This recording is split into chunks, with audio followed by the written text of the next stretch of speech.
esse é meu Mundo Golden, sou Luana Alencar e hoje vamos falar sobre diferença de macho e fêmea. Muita gente no Instagram tem pedido esse assunto, muita gente aqui pelo YouTube também, então se você não segue a gente no Instagram, te convido a ir lá, @meumundogolden, e muito obrigada por ter chegado até aqui se você veio pelo YouTube. Eu sei de alguns casos que tem acontecido isso é muito bacana. E para que isso aconteça, eu preciso da ajuda de vocês. Já curte esse vídeo aqui, se você tem curtido esse canal, passa nos vídeos anteriores que você já assistiu, curte todos eles se você não curtiu, para que a gente possa continuar espalhando esse mundo golden por aí. Eu espero que esse vídeo não seja muito longo, eu falo muito, eu sei disso, principalmente quem me segue no Instagram sabe disso, meus stories são bem longos, mas tem gente que curte, então vou tentar ser mais rápida, mas dando todas as informações, tá? Primeiro ponto que todo mundo já sabe, eu acho que todo mundo já sabe. Os machos e fêmeas em Golden Retriever, pode ser que em outras raças sejam a mesma coisa, mas aqui a gente está falando sobre Goldens. Os machos tendem a ser maiores, mais robustos, mais altos, mais largos, e as fêmeas tendem a ser mais compactas e delicadas. Sobre questão de temperamento, não existe isso de macho é mais louco, fêmea é mais louca. A Nala, do meu irmão, ela é louca demais. Quando eu conheço outros machos bem calminhos. O Kenon é completamente louco. A Kiara era bem calma. Então isso é muito da personalidade do cachorro. Como diz o Luiz, cachorralidade. É como se fosse algo inato deles. Vem com a personalidade deles. Por isso é tão importante quando você vai comprar um cachorro, comprar um Golden, pesquisar bastante o canil. Porque muitas vezes os canis, que são bem sérios, eles fazem o estudo da personalidade dos ascendentes, dos pais, dos avós, para que não haja cruzamento de cachorros muito estressados, cachorros muito dominantes, cachorros muito bravos, para que isso não seja passado para os filhos, ou pelo menos que seja um pouquinho mais acalmado, digamos assim. Então, isso da personalidade de ser louco ou não, isso é muito do cachorro. E aí vai depender também do pulso firme do tutor e da criação que vai ter. Se um cachorro ele tem a tendência a ser mais agitado, mais louco, e os tutores não estão nem aí, deixa o cachorro fazer o que quiser, provavelmente ele vai ser isso mesmo. Mas às vezes um cachorro que tem essa tendência, mas ele é adestrado, os donos têm um pulso firme com ele aprende a se controlar um pouco mais. A situação do Kenon ele é naturalmente mais agitado, mais brincalhão, mais louco, mas ele tem aprendido a ser obediente. Sobre a questão da troca de pelo. A troca no macho e na fêmea é em média de 6 em 6 meses, mas na fêmea é muito mais bruta, muito mais intensa. Essa troca é muito mais forte. Tem fêmeas que caem assim o pelo inteiro, principalmente questão de cio, no parto, isso aí mexe com os hormônios da cadela.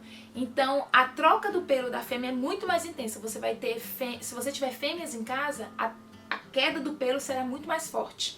Os machos, eles também têm essa troca de pelo, mas é menos intenso. Então por isso que muita gente fala que é mais fácil ver um macho mais bonito do que uma fêmea por aí.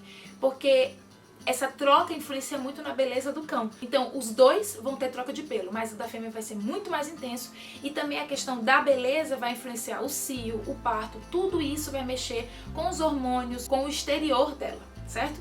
Então tem essa diferença na troca de pelo entre machos e fêmeas. Os machos eles são mais constantes, então é mais fácil manter um macho bonito do que manter uma fêmea bonita. Uma desvantagem bem grande que todo mundo fala sobre os machos, a questão de marcar território. Eles nasceram para ser alfa, eles nasceram para ser os donos do território. Então acaba que quando chega num local que sente o cheiro de um outro macho que fez xixi naquele local, ele vai fazer. Isso não quer dizer que se você tem um macho dentro de casa, de um apartamento, que a sua casa inteira vai ser feita xixi pela casa inteira, não é isso. O Kenon aqui em casa ele só faz dentro do quarto dele, ele não vê a necessidade de ir para outros lugares marcar o território, ele sabe que o território é dele, ele sabe que não tem nenhuma disputa aqui dentro. Então ele vai até o canto dele, faz xixi certinho. Isso aí vai influenciar muito se você tem um macho dentro de casa. Você educá-lo a fazer xixi, seja ele mais velho, seja ele mais novo. Mas se você ensinar essa educação sanitária, isso vai diminuir muito seus problemas. Mas isso não quer dizer também que quando o Kenon tiver um pouco maior e for no local e sentir o cheiro de um macho, que ele não vai fazer xixi para marcar aquele território. Em outros locais que tem essa marca de xixi, pode ser que ele venha fazer. Mas aqui dentro de casa não tem um outro macho, então ele não faz. Em situações que existem mais de um macho, essa disputa pode ocorrer. E isso é uma desvantagem, eu sei disso, mas é algo inato do macho. é algo que você precisa encarar como uma realidade. Essa questão de educação sanitária pode te ajudar bastante. Se você não consegue sozinho, procure um adestrador para isso. Mas também tem que entender, é um macho, é isso, é natureza. Muitas pessoas falam que após castrar, isso passa, isso diminui.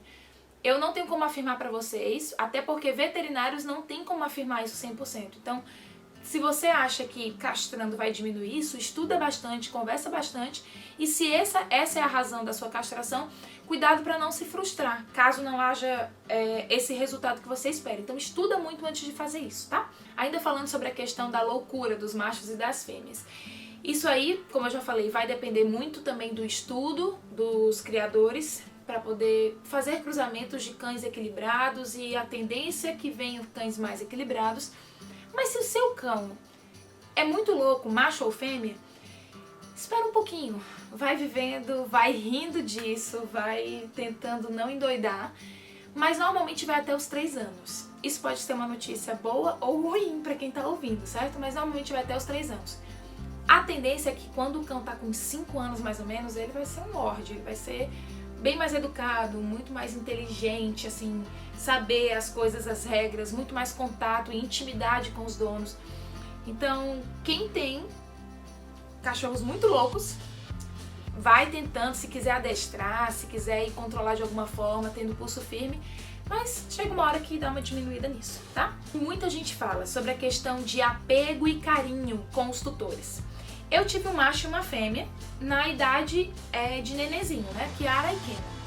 Eu percebo muito claramente essa diferença nos meus 2 exemplares, digamos assim. A Kiara, ela era carinhosa, mas ela era assim. Oi, carinho, abraço, beijinho. E ela vai pro canto dela, se abaixa e ela ainda fazia um barulho, tipo assim. E dormia. Ela fazia muito isso.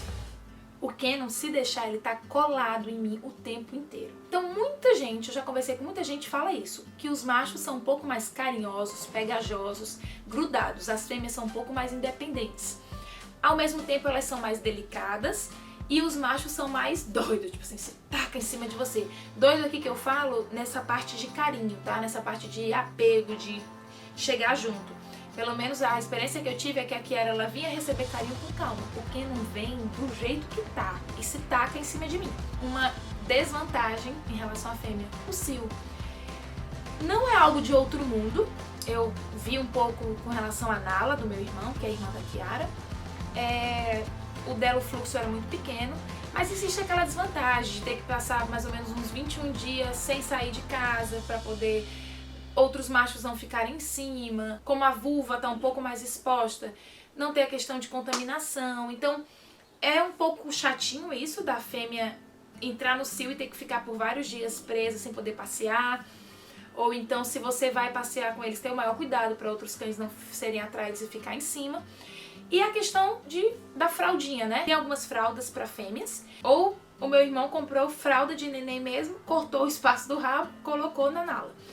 Então, assim, essa é uma desvantagem, porque a cadela perde pelo, fica mais temperamental. Algumas cadelas param de comer direito após isso. Eu conheço 2 muito próximas, 3 na verdade, muito próximas, que após o primeiro cio enjoaram da ração, não queriam mais comer, emagreceram. Então isso é uma desvantagem com relação à fêmea, mas que é algo também inato da fêmea. Então existem 2 pontos aqui. Existe uma desvantagem que muita gente fala que é bem ruim, que é a marcação de território do macho e o cio da fêmea. Mas é encarar isso como natureza deles, não dava pra vir também só com vantagens. Tem algumas coisas que dão um pouco mais de trabalho e aí cabe de cada um decidir se quer encarar mais as características de um macho, de uma fêmea, e também entender uma coisa, é natureza. Vai vir, pode ser que venha um macho totalmente independente, que não marque território, que seja temperamental. Pode vir essa troca. Então isso aqui são características mais gerais, mais comuns entre os machos e fêmeas. Eu espero que isso tenha ajudado você a decidir se você quer um macho ou uma fêmea. Se você concorda com essas informações aqui, coloca aqui nos comentários. Se você discorda de alguma dessas informações, ou então diz, olha, o meu cão ou a minha cadela não é dessa forma, coloca aqui também, que é bem legal aprender informações diferentes, tá bom? Espero que vocês tenham gostado e até a próxima. Beijo!